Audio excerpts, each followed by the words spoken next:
लेकिन हमने बच्चे पैदा हो तो भी इमाम साहब को बुलाया, इमाम साहब कान में अजान पढ़ दीजिए, इमाम साहब आएंगे, अजान पढ़ेंगे, कहेंगे मुबारक हो तेरे घर में मोहम्मद का गुलाम पैदा हुआ है।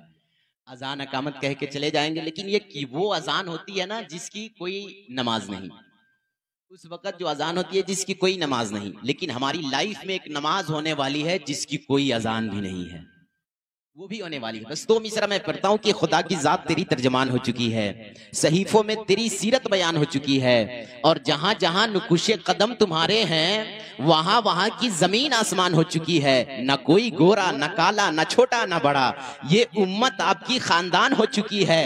और ये खबर नहीं कि हमारी नमाजें कब होगी, ये खबर नहीं कि हमारी नमाजें कब होगी, लेकिन हमारे कानों में अजान हो चुकी है।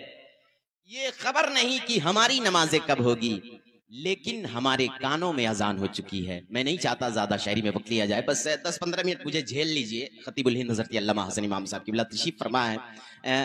आए दिन बहुत दिनों के बाद ऐसी शख्सियतें मुकद्दर में आती है सुनने को, तो उनसे भरपूर खिताब आपको समाअत करनी है। मैंने कुरान मजीद का मशहूर मारूफ आयत करीमा तिलावत करने का शरफ हासिल किया। अल्लाह तबारक व तआला कुरान मजीद में इरशाद फरमाता है, इन्नद्दीना इंदल्लाहिल इस्लाम, बेशक तमाम दीनों में अल्लाह के नजदीक कोई प्यारा मजहब है, पसंदीदा मजहब है तो मजहब इस्लाम है।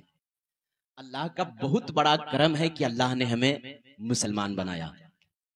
और एक और करम किया अल्लाह ने, हजरत हाफिज ज़ुकारी मंजूर आलम साहब की बिला तशरीफ फरमा हो चुके, इनसे बेहतरीन आपने शायरी समात किया है। ये अल्लाह का करम है कि अल्लाह ने हमें मुसलमान बनाया, और मुसलमान बनाने के बाद एक और करम किया कि अल्लाह ने हमें अपने महबूब की उम्मती में बनाया है। यार बड़े बड़े अंबिया दुआ करते थे कि अल्लाह काश मुझे अपने महबूब की उम्मत में बनाता, लेकिन ये अल्लाह का बहुत बड़ा करम हुआ ना कि अल्लाह ने हमें बनाया तो अपने महबूब की उम्मत में, हमें अपने महबूब की उम्मती में रखा है। तो इस्लाम सबसे बेहतर मजहब है, अल्लाह के नजदीक सबसे प्यारा मजहब है। तो हम और आप इस्लाम के मानने वाले हैं, इस्लाम को चाहने वाले हैं। ये अकीका के गर्ज़ो गायत से एक बाप ने यकीनन अपनी बेटों की खुशी में अकीका की महफिल का एहतमाम किया है। और ये आए दिन आप देखते होंगे कि जब औलादे पैदा होती है तो बाप को बहुत खुशी होती है। बाप इतना खुश होता है कि उसके पैदाइश पे भी पार्टी करता है, कुछ दिन गुजर जाने के बाद 6ठे दिन 7वें दिन भी पार्टी करता है। उससे पूछा जाए यार आखिर क्यों करता है, तो एक बाप इतना खुश होता है ना औलाद पैदा होने के बाद। लेकिन ये औलादे हर वक्त पैदा हो रही है, हमारे घरों में आए दिन औलादे पैदा हो रही है, औलादों की संख्या तो बढ़ रहा है। लेकिन क्या वजह है कि इस्लाम में हम और आप जी रहे हैं और औलादे आए दिन पैदा हो रही है, मगर हमारी मस्जिदों में संख्या नहीं बढ़ रही है, नमाजियों में संख्या नहीं बढ़ रही है, कुरान के कारियों का संख्या नहीं बढ़ रहा है। आखिर क्या वजह है? एक बाप कितना खुश होता है, बेटी पैदा होने के बाद भी बाप को खुशी होती है, लेकिन बाप अंदर से तो खुश होता है, लेकिन जाहिरी तौर पर इस बुनियाद पर दुख होता है। इससे उस बाप को दुख होती है कि बेटी पैदा हो गई है। इस मॉडर्न जमाने में, इस वक्त में लोग जो शादियों को मुश्किल कर रखे हैं, तो बाप इस टेंशन में रहता है जिसकी वजह से बेटी पैदा होने के बाद बाप की खुशियां खत्म हो जाती है। बाप मुस्कुराना भूल जाता है। उससे पूछा जाए क्या तुझे बेटी से प्यार नहीं है, बाप कहेगा मुझे बेटी से भी बहुत प्यार है, क्योंकि एक बेटी को बाप से अक्सर प्यार होता है। कहेगा मुझे तो बेटी से प्यार है, मगर मैं हालाते हाजरा को देख रहा हूँ, बेटी से मैं बहुत मोहब्बत करता हूँ। यार ये वो बेटियां है ना कि ये तो उस वक्त का दौर था, पैगंबर के आने से पहले बेटियों की कोई कदर नहीं थी। पैगंबर के आने से पहले बेटियों को लोग जिंदा जलाते थे, पैगंबर के आने से पहले लोग बेटियों को जिंदा दफना देते थे, बेटियों की कोई कदर नहीं थी। लेकिन सहाबा फरमाते हैं जब से पैगंबर मक्के की जमीन पे आए ना, तो हम लोग बेटियों को मार करके फख्र करते थे, लेकिन जब मदीने का ताजदार आमना का लाल मक्के की जमीन पर आया, बेटियों का मकाम बताया कि बेटियों, ये बेटियां वो होती है कि जिस घर में पैदा होती है उस घर के लिए रहमत होती है, और जिस घर में शादी करके चली जाती है तो शौहर के लिए आधा ईमान बन जाती है, और जब ये माँ बनती है तो अल्लाह इसके कदमों में जन्नत डाल देता है। साहबा फरमाते हैं कि जब हमने बेटियों का मकाम पैगंबर से सुना तो पहले बेटियों को मार करके फख्र करते थे, लेकिन आज हम जमीन पे चलते हैं तो जमीन पे कदम संभाल करके रखते हैं कि कहीं हमारे कदमों के नीचे चींटियां ना आ जाए। वो साहबा फरमाते हैं जो बेटियों को मारने पे फख्र करते थे, आज जमीन पे कदम ये सोच कर रख रहे हैं कि कहीं मेरे कदमों के नीचे चींटियां ना आ जाए। आज चींटी मारने से भी वो लोग, पैगंबर इस्लाम का ये देन है। तो बड़ी खुशी होती है औलाद पैदा होने के बाद। एक बाप को आपने दर दर पे ठोकरे खाते देखे होंगे, एक माँ बाप को आपने तरसते हुए देखे होंगे। कब? जब औलादे नहीं होती है, जब औलादे कोई नहीं होती है ना। ये अल्लाह की मर्जी है। अल्लाह जिसे चाहता है उसे बेटा देता है, अल्लाह जिसे चाहता है उसे बेटी अता करता है, और अल्लाह जिसे चाहता है उसे कुछ नहीं देता है। ये रब की मर्जी है। लेकिन दुनिया के हालात पे नजर डालें, जब बेटे पैदा होते हैं एक बाप को कितनी खुशी होती है। इतनी खुशी होती है कि बेटे पैदा होने के बाद बाप पार्टियों का एहतमाम करता है, मोहल्ले में मिठाइयों का इंतजाम करता है, कुछ दिनों के बाद उसके अकीका खतना की महफिलों का एहतमाम करता है, उसका खतना शौक से करता है, और बड़ा होता है उसकी शादी करने की फिक्र होती है। जब जवान बेटा हो जाता है बाप और फख्र से चौड़ा सीना करता है, कहता है देखो यार मेरा बेटा जवानी के दहलीज पे कदम रख चुका है। अब बाप और खुशियों से इतरा रहा है, बाप सजदों में दुआएं कर रहा है, अल्लाह मेरे जवान बेटे को महफूज रखना। कभी माँ सजदों में दुआएं कर रही है, अल्लाह ये वो मेरा बेटा है जिसे मन्नत में मांग करके मैं पाई हूँ। यार दर दर की ठोकरें आपने माँ बाप को खाते हुए देखा है। जब औलादे नहीं होती है एक माँ बाप दर दर की ठोकरें खाते हैं। कभी बाबाओं के पास दौड़ करके जाते हैं, ए बाबा कोई तावीज दे दो ना, मेरे औलाद नहीं हो रहे हैं, बेटा ना सही बेटी ही कोई हो जाए। आपने दर दर की ठोकरें खाते देखा है। कभी माँ बाप अजमेर की धरती पे जाते हैं गरीब नवाज की बारगाह में, या गरीब नवाज आप दुआ कर दीजिए कोई औलाद हो जाए। कभी बगदाद की धरती पे जाते हैं, ए गौसे पाक आप दुआ कर दीजिए कोई औलाद हो जाए। कभी मखदूम बिहारी के दरबार में आपने माँ बाप को ठोकरे खाते हुए देखे होंगे, या मखदूम बिहारी आप दुआ कर दीजिए कोई औलाद हो जाए। कोई अल्लामा मौलाना के पास जाता है, आप दुआ कर दीजिए कोई औलाद हो जाए। कोई इमाम के पास जाता है, आप दुआ कर दीजिए कोई औलाद हो जाए। कोई मुफ्ती के पास जाता है, आप दुआ कर दीजिए कोई औलाद हो जाए। कोई पीर के पास जाता है, आप दुआ कर दीजिए औलाद हो जाए। यार मैं जवानों तुमसे पूछना चाहूंगा, जब तू पैदा नहीं हुआ था ये माँ बाप दर दर की ठोकरें खा रहे थे, कभी तावीजों के चक्कर में, कभी मजार के खाक छान रहे थे। आप दुआ कर दे हमारे लिए औलाद हो जाए। तुझे दुआओं में मांगकर इस माँ बाप ने तुझे पैदा किया है, तुझे माँ बाप ने जन्म दिया है, जिसके एहसानात को भुला बैठे हैं हम और आप।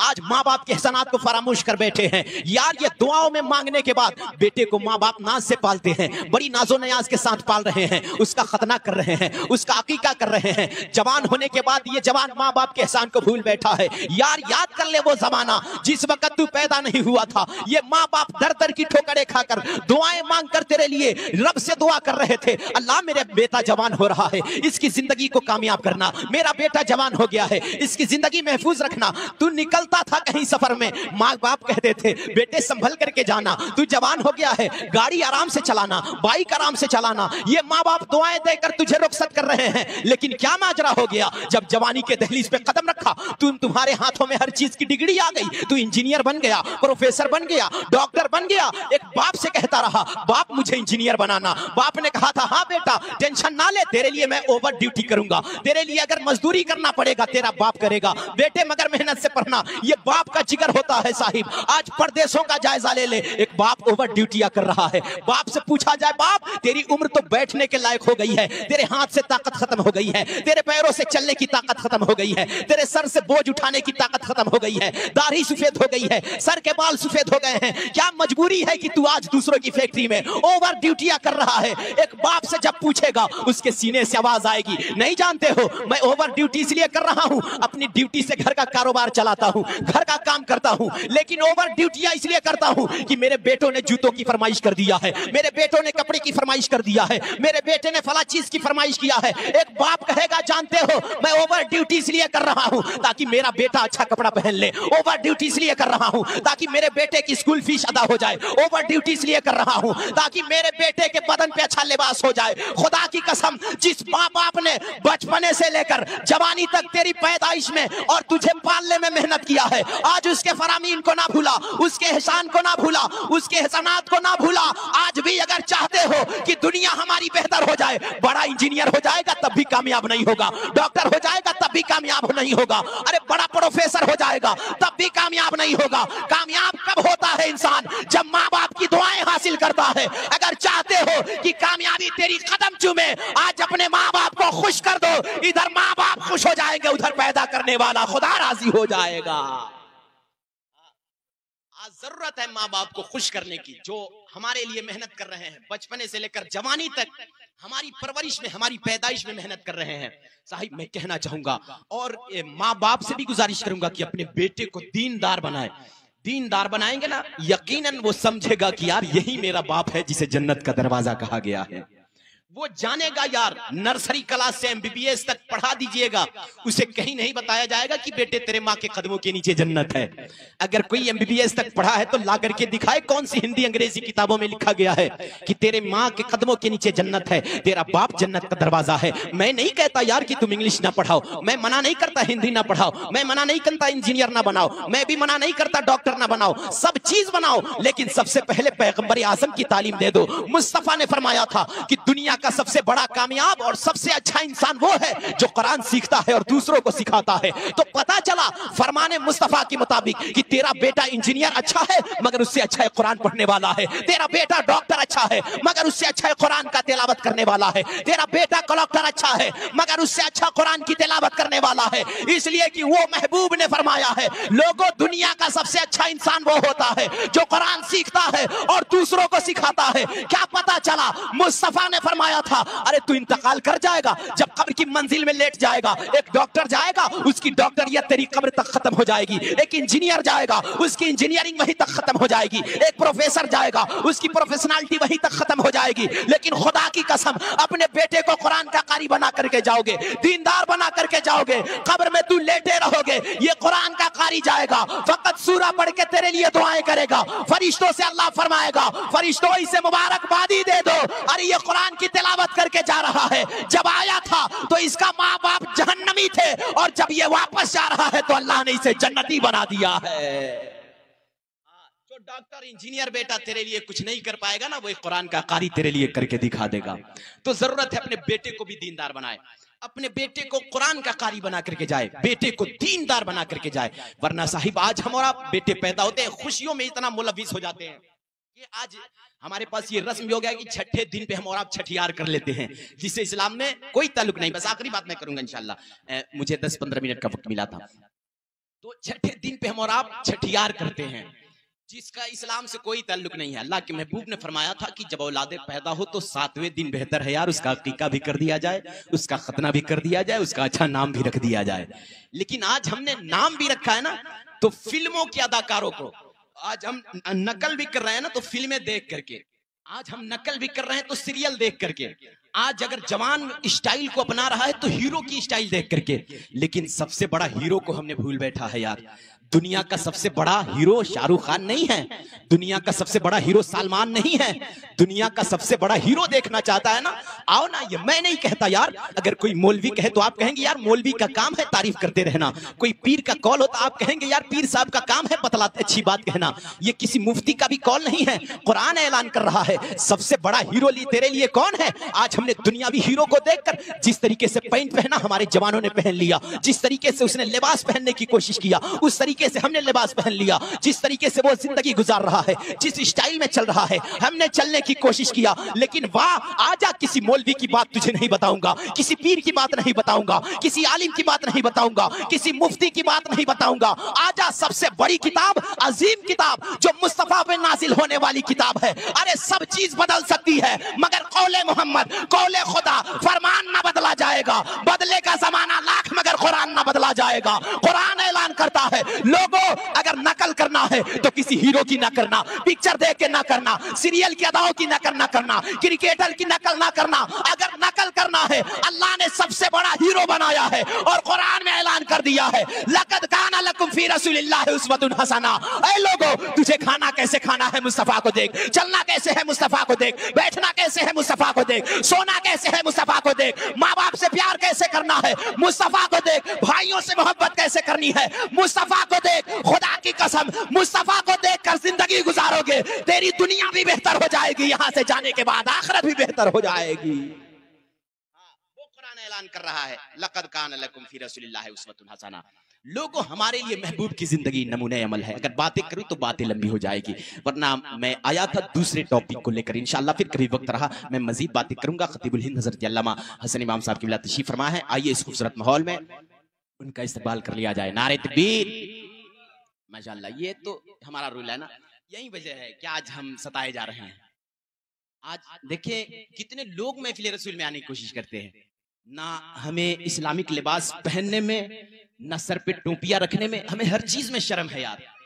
ना हमारे पास कुछ नहीं है, फिर भी सिर्फ हम ये सोचते हैं दुनिया में हम कामयाब हैं, हमारे पास पैसा ज्यादा है, जमीन ज्यादा है, हमारे पास हुस्न अच्छा है, हम दुनिया में कामयाब हैं। जवानों में कहना चाहूंगा, अल्लाह ने इस्लाम में हमें पैदा किया है, सबसे खूबसूरत मजहब में हम और आप मानने वाले हैं। जरूरत है आज हमें इस्लामिक लिबास पहनने में शर्म आती है, थोड़ी देर के लिए हमें और आपको सर पे टोपियां रखने में शर्म आती है। फिर क्या करेंगे? आज हम कह रहे हैं सताए जा रहे हैं, आज हम कह रहे हैं हमारे घरों में बरकतें नहीं हो रही है, आज हम कह रहे हैं हमारे घरों पे जुल्म सितम हो रहा है। जानते हो परेशानी ऐसे नहीं आती है, परेशानी हमारे करतूत की वजह से आती है। जब जब हमने परेशानियों, जब जब हमने सुन्नत मुस्तफा को छोड़ा है, तब मुसीबतों ने मेरे घर का रास्ता देख लिया है। जब से खुदा और उसके रसूल के फरामीन को भूल बैठा है, तब मुसीबतों ने मेरे घर का रास्ता देख लिया है। यार, जब ये 4 दिन की छोटी जिंदगी है, शॉर्ट जिंदगी है, ये जिंदगी को क्यों बनाया गया है? अल्लाह फरमा रहा है, वमा खलक़तुल जिन्ना वल इंसा इल्ला लियअबुदून। ऐ लोगो, तुझे दुनिया में मौज करने के लिए नहीं भेजा है, दुनिया में दुनियादार की एक्टिंग करने के लिए नहीं भेजा है, तुझे जिंदगी दुनिया में ऐश करने के लिए नहीं दिया है। आना जिंदगी सीखना चाहता है तो कोई मुंबई का पठान तुझे नहीं बताएगा, कोई आवारा लफंगा पठान तुझे नहीं बताएगा। अगर जिंदगी सीखना चाहता है तो आज आप बरेली के ओरिजिनल पठान बता रहा है। लोगों, जिंदगी क्यों मिली है? तो आवाज आती है, जिंदगी ये नहीं है किसी के लिए, जिंदगी तो है नबी की, नबी के लिए। और ना समझ मरते हैं जिंदगी के लिए, अरे जीना मरना है सब कुछ नबी के लिए। उस नबी के लिए जान समर्पित कर दो और कह दो बरेली की आवाज में, जानो दिल होशो खिरत सब तो मदीने पहुंचे, तुम नहीं चलते रजा सारा तो सामान गया। यार, मकसद जिंदगी को समझने की कोशिश करें। आज शॉर्ट जिंदगी में चाहिए कि हमारी जिंदगी से खुदा भी राजी हो जाए, मुस्तफा भी राजी हो जाए। बातें बहुत सारी है, मेरे